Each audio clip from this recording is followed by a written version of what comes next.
Hello friend, नमस्कार, प्रणाम। कैसे हैं आप सभी लोग? उम्मीद करते हैं आप लोग बहुत अच्छे होंगे, स्वस्थ हैं, मस्त हैं। मैं पूनम अवधि सिंगर अपने यूट्यूब चैनल पर आप सभी का तहे दिल से स्वागत, वंदन, अभिनंदन करती हूँ। और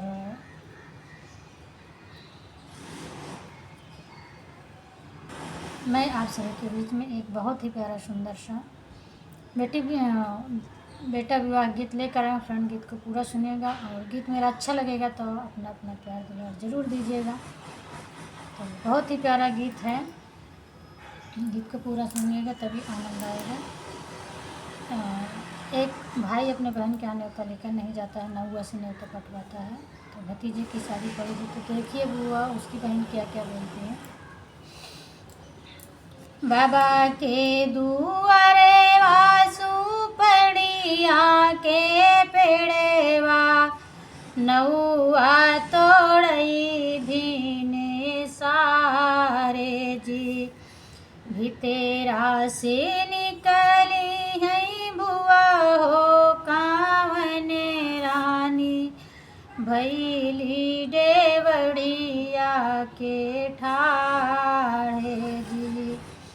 के केराई न्योता ले आया मोरे नौआ, के कर पड़ला बियाह जी। तोहराई न्योता ले आए मोरी बहिनी, तोहरे भतीजे कई बियाह जी। नैहर में बाटाई भतीजे कई बियाहवा, ससुरे में देवर कई बियाह जी। कैसे के चलबई नौआ मैया के नेवतवा, तोहरैला उठी घरे जाओ जी। कैसे के चलबई नौआ भैया के नेवतवा, तोहाई लौट घरे जाओ जी। ससु मोरी पहिनाई चटकी चुनरिया, ननदी गले काई हार जी।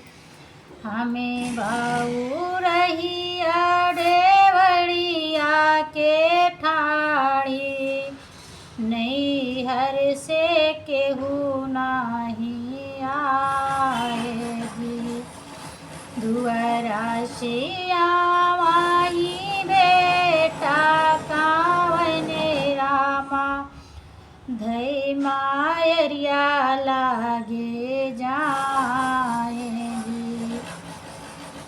दुआरा से आए वही हो बेटा हो कावन रामा, धई मायरिया लागे जाए जी। काहे के मोरी माई मनेवा दुखिते भाए, मामा नेवते लैके ठाड़ जी। कहे का मोरी माई मनेवा दुखित भाए, मामा नेवते लैके ठाड़ जी।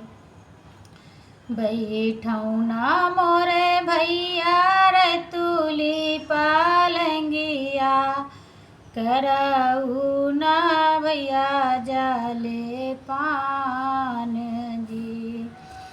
कैसे के मोरी बहिनी करऊ जाले पाने, नौआ दिहुला उठाए जी।